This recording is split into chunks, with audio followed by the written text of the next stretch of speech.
महाराज परीक्षित द्वारा कलयुग का दमन। सूत जी कहते हैं, शौनक जी, वहाँ पर पहुंचकर राजा परीक्षित ने देखा कि एक राजवेशधारी शूद्र हाथ में डंडा लिए हुए और गाय बैल के एक जोड़े को इस तरह पीटता जा रहा है जैसे उनका कोई स्वामी ही न हो। वह कमल तंतु के समान श्वेत रंग का बैल एक पैर से खड़ा कांप रहा था तथा शूद्र की ताड़ना से पीड़ित और भयभीत होकर मूत्र त्याग कर रहा था। धर्मोपयोगी दूध, घी आदि अवश्य पदार्थों को देने वाली वह गाय भी बार बार शूद्र के पैरों की ठोकरें खाकर अत्यंत दीन हो रही थी। एक तो वह स्वयं ही दुबली पतली थी, दूसरे उसका बछड़ा भी उसके पास नहीं था। उसे भूख लगी हुई थी और उसकी आंखों से आंसू बहते जा रहे थे। स्वर्ण जटित रथ पर चढ़े हुए राजा परीक्षित ने अपना धनुष चढ़ाकर मेघ के समान गंभीर वाणी से उसको ललकारा, अरे तू कौन है जो बलवान होकर भी मेरे राज्य के इन दुर्लभ प्राणियों को बलपूर्वक मार रहा है? तूने नट की भांति वेश तो राजा का सा बना रखा है, परंतु कर्म से तू शूद्र जान पड़ता है। हमारे दादा अर्जुन के साथ भगवान श्री कृष्ण के परम धाम पधार जाने पर इस प्रकार निर्जन स्थान में निरपराधों पर प्रहार करने वाला तू अपराधी है, अतः वध के योग्य है। उन्होंने धर्म से पूछा, कमलनाल के समान आपका श्वेत वर्ण है, 3 पैर न होने पर भी आप एक ही पैर से चलते फिरते हैं, यह देखकर मुझे बड़ा कष्ट हो रहा है। बतलाइए, आप क्या बैल के रूप में कोई देवता है? अभी यह भूमंडल कुरुवंशी नरपतियों के बाहुबल से सुरक्षित है, इसमें आपके सिवा और किसी भी प्राणी की आंखों से शोक के आंसू बहते मैंने नहीं देखे। धेनुपुत्र, अब आप शोक न करें, इस शूद्र से निर्भय हो जाएं। गो माता, मैं दुष्टों को दंड देने वाला हूँ, अब आप रोए नहीं, आपका कल्याण हो। देवी, जिस राजा के राज्य में दुष्टों के उपद्रव से सारी प्रजा त्रस्त रहती है, उस मतवाले राजा की कीर्ति, आयु, ऐश्वर्य और परलोक नष्ट हो जाते हैं। राजाओं का परम धर्म यही है कि वे दुखियों का दुख दूर करें। यह महादुष्ट और प्राणियों को पीड़ित करने वाला है, अतः मैं अभी इसे मार डालूंगा। सुरभिनंदन, आप तो 4 पैर वाले जीव हैं, आपके 3 पैर किसने काट डाले? श्री कृष्ण के अनुयायी राजाओं के राज्य में कभी कोई भी आपकी तरह दुखी न हो। वृषभ, आपका कल्याण हो। बताइए, आप जैसे निरपराध साधुओं का अंग भंग करके किस दुष्ट ने पांडवों की कीर्ति में कलंक लगाया है? जो किसी निरपराध प्राणी को सताता है, उसे चाहे वह कहीं भी रहे, मेरा भय अवश्य होगा। दुष्टों का दमन करने से साधुओं का कल्याण ही होता है। जो उदंड व्यक्ति निरपराध प्राणियों को दुख देता है, वह चाहे साक्षात देवता ही क्यों न हो, मैं उसकी बाजूबंद से विभूषित भुजा को काट डालूंगा। बिना आपत्ति काल के मर्यादा का उल्लंघन करने वालों को शास्त्रानुसार दंड देते हुए अपने धर्म में स्थित लोगों का पालन करना राजाओं का परम धर्म है।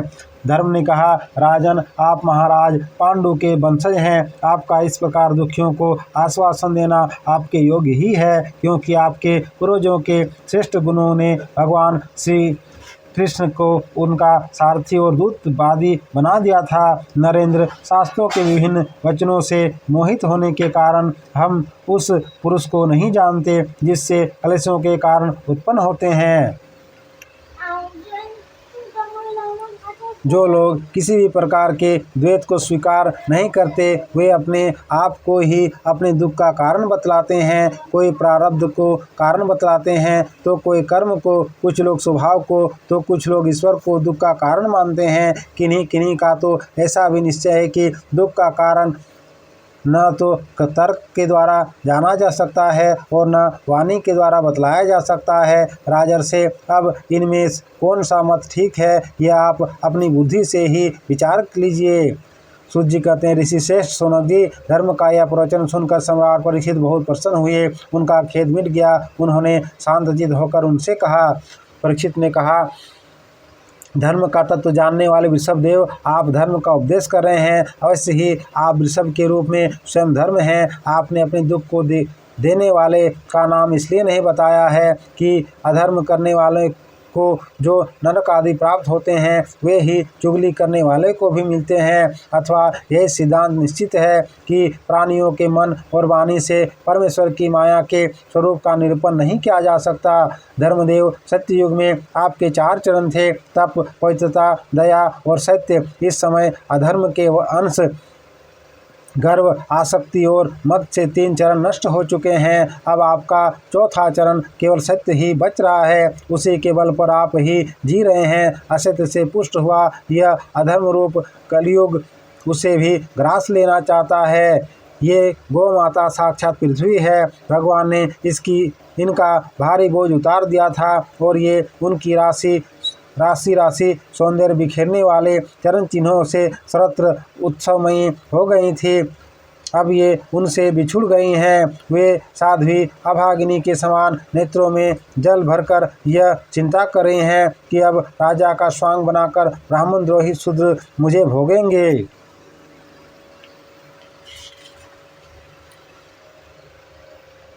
महारथी परीक्षित ने इस प्रकार धर्म और पृथ्वी को सांत्वना दी। फिर उन्होंने अधर्म के कारण रूप कलयुग को मारने के लिए तीक्ष्ण तलवार उठाई। कलयुग ताड़ गया कि ये तो अब मुझे मार ही डालना चाहते हैं। अतः झटपट उसने अपने राज चिन्ह उतार डाले और भय विह्वल होकर उनके चरणों में अपना सिर रख दिया। परीक्षित बड़े यशस्वी, दीनवत्सल और शरणागत थे। उन्होंने जब कलयुग को अपने पैरों पर पड़े देखा तो कृपा करके उसको मारा नहीं, अपितु हंसते हुए से उससे कहा। परीक्षित बोले, जब तू हाथ जोड़कर शरण आ गया तब अर्जुन के यशस्वी वंश में उत्पन्न हुए किसी भी वीर से तुझे कोई भय नहीं है, परंतु तू अधर्म का सहायक है, इसलिए तुम मुझे मेरे राज्य में बिल्कुल नहीं रहना चाहिए। तेरे राजाओं के शरीर में रहने से ही लोभ, झूठ, चोरी, दुष्टता, स्वधर्म त्याग, दरिद्रता, कपट, कलह, दंभ और दूसरे पापों की बढ़ती हो रही है। अतः अधर्म के साथी इस ब्रह्मावर्त में तो एक क्षण के लिए भी ना ठहरना, क्योंकि यह धर्म और सत्य का निवास स्थान है। इस क्षेत्र में यज्ञ विधि के जानने वाले महात्मा यज्ञों के द्वारा यज्ञ पुरुष भगवान की आराधना करते रहते हैं। इस देश में भगवान श्री हरि यज्ञों के रूप में निवास करते हैं। यज्ञों के द्वारा उनकी पूजा होती है और वे यज्ञ करने वालों का कल्याण करते हैं। वे सर्वात्मा भगवान वायु की भांति समस्त चराचर जीवों के भीतर और बाहर एक रस स्थित रहते हुए उनकी कामनाओं को पूर्ण करते रहते हैं। सूत जी कहते हैं, परीक्षित की आज्ञा सुनकर कलयुग सिहर उठा। यमराज के समान मारने के लिए उद्यत हाथ में तलवार लिए हुए परीक्षित से वह बोला। कली ने कहा, सार्वभौम, आपकी आज्ञा से जहाँ कहीं भी मैं रहने का विचार करता हूँ वही देखता हूँ कि आप धनुष पर बाण चढ़ाए खड़े हैं। धार्मिक शिरोमणि, आप मुझे वह स्थान बतलाइए जहाँ मैं आपकी आज्ञा का पालन करता हुआ स्थिर होकर रह सकूँ। सूत जी कहते हैं, कलियुग की प्रार्थना स्वीकार करके राजा परीक्षित ने उसे 4 स्थान दिए।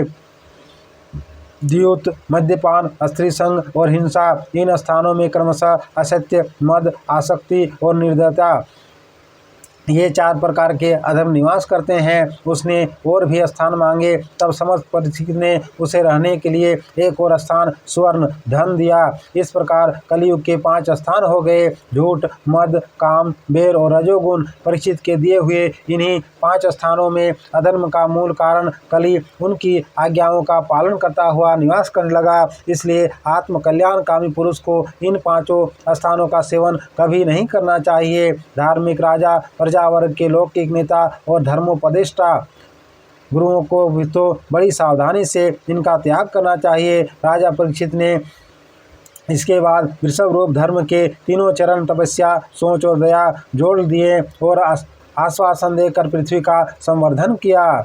वे ही महाराजा परीक्षित इस समय अपने राज सिंहासन पर, जिसे उनके पितामह महाराज युधिष्ठिर ने वन में जाते समय उन्हें दिया था, विराजमान है। वे परम यशस्वी, सौभाग्यवान चक्रवर्ती सम्राट राजर्षि परीक्षित इस समय हस्तिनापुर में कौरव कुल की राज्यलक्ष्मी से शोभायमान है।